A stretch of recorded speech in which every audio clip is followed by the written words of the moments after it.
I knew the day would come when I would have to talk about Call Her Daddy. Everyone should know that. Yeah. Oh, I just had an orgasm. That doesn't. When in reality, they should be calling me Daddy. Hi guys, my name is Alex. I'm a sex coach, and welcome to another video of Sex Coach Reacts. This time, I've been wanting to make a video on Call Her Daddy for a long time because I have a lot of opinions on it. But it was just such a daunting task because where do I begin? But today I found a video clip from one of their podcasts where they're talking about the female orgasm. And I thought, what better video for me to react to than one about giving women orgasms, because everyone knows that I am the master of the female orgasm. And if you didn't know that, then you're probably not a subscriber, and you should subscribe right now so that you too can be the master. All joking aside, these two women are talking the female orgasm, how to do it, how to make it happen. And so they're gonna say one thing, I am going to say another and totally mansplain the hell out of them because I know better, and as a condescending sex coach, that is what I do on this channel. So let us begin. I feel like every girl in my DM still is like, I have never had an orgasm. I Same- have literally same them DMs. written down. Yeah. Why can't I ever finish during sex? I've been to the OBGYN. There's nothing wrong with my Right. vagina.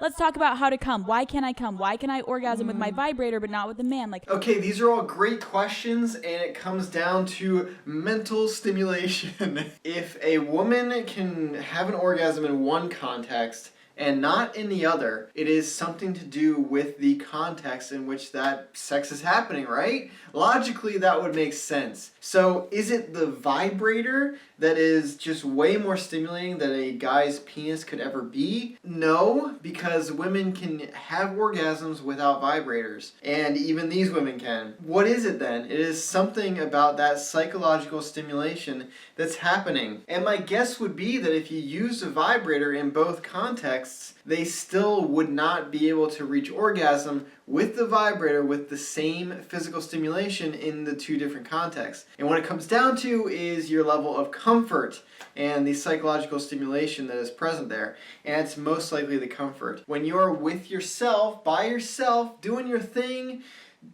putting that vibrator on your junk down there, and you're all alone and you're just comfortable and you're able to relax and just feel the arousal for what it is, and you're not insecure and you're not thinking about other things, then yeah, you're gonna reach orgasm pretty easily, especially if you're pairing it with porn, because porn is extremely stimulating. Then if you go to a real life sexual situation, and say no porn is involved because porn complicates a lot of things. You are now with another person and you're in a vulnerable state. And now you're thinking about insecurities and you're thinking, do I look good? Am I performing well? Am I doing a good job in this sexual situation? And all that stuff that's going on in your head, all it's doing is pulling you out of the experience, not allowing you to get as horny and as aroused as you would be if you were by yourself masturbating. And so you're never gonna get there. And this especially is true for the Call Her Daddy host, because she loves sleeping with random guys, casual hookups. How are you ever going to be able to be comfortable,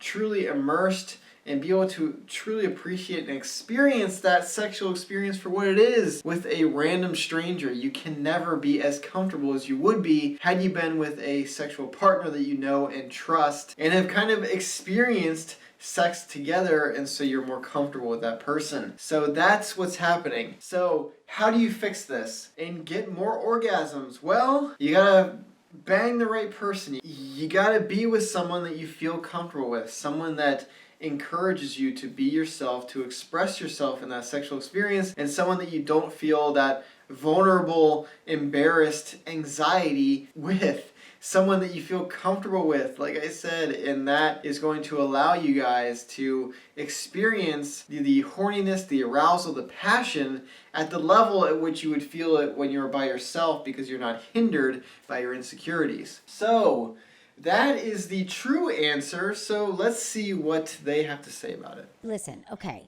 Most women are going to at some point have a problem with orgasm. But let me just say this. You are responsible for your own orgasm. It's not about anyone giving you an orgasm. It's not about them figuring out your body. Like, I used to believe that someday my prince will come and so will I.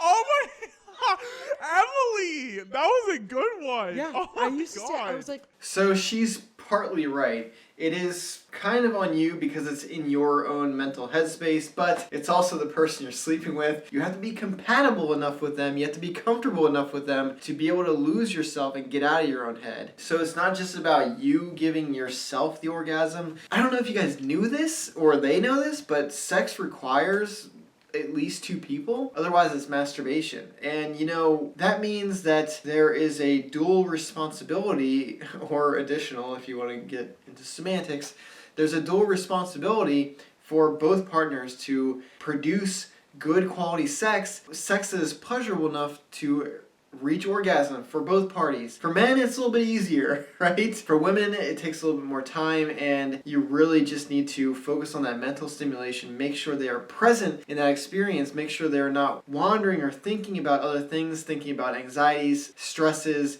all that kind of stuff. You need to get them out of their head, get them super horny, and then you can give them an orgasm. And they can have an orgasm. Oh my God, he's gonna ride up on a horse and he's gonna fucking know my body and he's know gonna what I make need. me come. Because I didn't know. I wasn't Right. told. I had no sex education. I was like, and then I kept not having orgasms. I used to always fake orgasms before this became like my career. Because I was Right, like, right. this sex has got to be better than this. Well, part of your problem is probably that you're faking orgasms. So when you fake an orgasm, your sexual partner's thinking, hell yeah, dude, I'm doing it right. It's working. She just had an orgasm. So you're rewarding behavior that doesn't actually lead you to orgasm. Because when a guy thinks that he's giving you an orgasm, that's extremely rewarding. So women out there, don't fake orgasms. Because if it's not working, if something isn't working in sex, and then you're rewarding it, guess what you're going to get more of? Lack of orgasms and more frustration and the guy doing the same thing over and over again. They don't know. How the hell would they know? If you don't know, why do they know? Right. They don't fucking know. How Nobody the fuck knows. are they? Literally nobody knows. If And- you don't know, how does he know? Right. And if you put 100 women in a room right now and they were all orgasmed, let's say they were all masturbating. Okay. 100 women. They would all be doing something a little bit different. It doesn't look the same, Right. and their vulvas don't look the same. Right. And we all want something different. And so this is my argument with all sex advice that is physically based, that is technique based. It doesn't work because, like she said, everyone's different and they're going to like something different physically. So what you can control is the psychological factors, the psychological stimulation. You have in your ability to make the sex interesting mentally, arousing, stimulating, passionate, emotional, and that is what's going to lead to better sex. Because contrary to popular belief, what's going on physically down there is not actually the most important thing when trying to reach orgasm. It's truly the mental part. The mental part is probably 80% of it. So why not focus on the 80% rather than the completely unique, nuanced physical technique for that specific person? Like I mentioned before, the same exact physical stimulation that worked during masturbation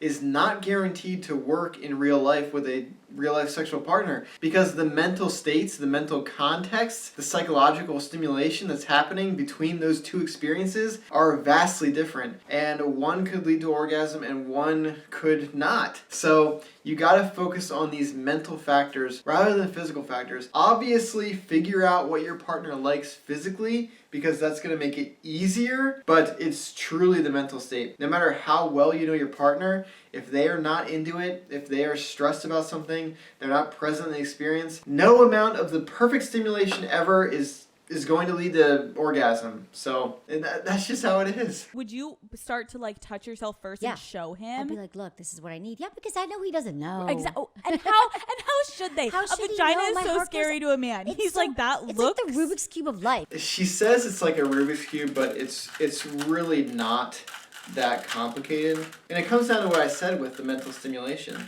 It's so much more important than understanding the physical. And I know that, yeah, vaginas can be scary, and sometimes sometimes you feel like overwhelmed and you don't know what you're doing maybe. And rather than focusing on that, so if you focus on the psychological stimulation rather than what's going on downstairs, then trust me, it's going to make the experience so much better. And again, like they said, how are they going to know? How is your sexual partner going to know? Even what you like, not even for only women, but what you like, how are they going to know unless you tell them? And that's one of the most important things that you guys have to kind of accept, that you're going to have to talk about sex. And it might be an uncomfortable conversation. It might be a conversation that you don't really want to have, but it's a conversation that you have to have. And you should get comfortable talking about that stuff with your sexual partner. And that's just how it is. That's life. And sometimes we have to have difficult conversations, and that's just basically how it is. But it's really just not that complicated. If you just talk to your partner, you have a good connection with your partner, and you do whatever they like, and you discuss these things, then you're going to have a good sexual experience and you're going to bring them to orgasm. It doesn't need to be this complicated. You don't need to figure out all these weird things. It's not like a Rubik's Cube. It's more simple than that. So anyway, it's all about mental stimulation. It's all about comfort level. If your girl is not feeling it and they're uncomfortable having sex with you, they're not going to reach orgasm. That's all it comes down to. And usually it's because of partner selection. Usually it's because you're sleeping with strangers. And how are you ever going to be able to be completely immersed and comfortable in a sexual experience with someone that you don't know if you can trust them, because they're just a random stranger that happens to be physically attracting to you. So that'll do it for this video. I hope you learned something. I mean, I could rant about call her daddy all day, so if you want more of that, then let me know. If you like this video, come back for more, watch more, consider subscribing if you want more content like this. Anyway, thank you so much for watching. I hope you enjoyed the video, and until next time, bye guys.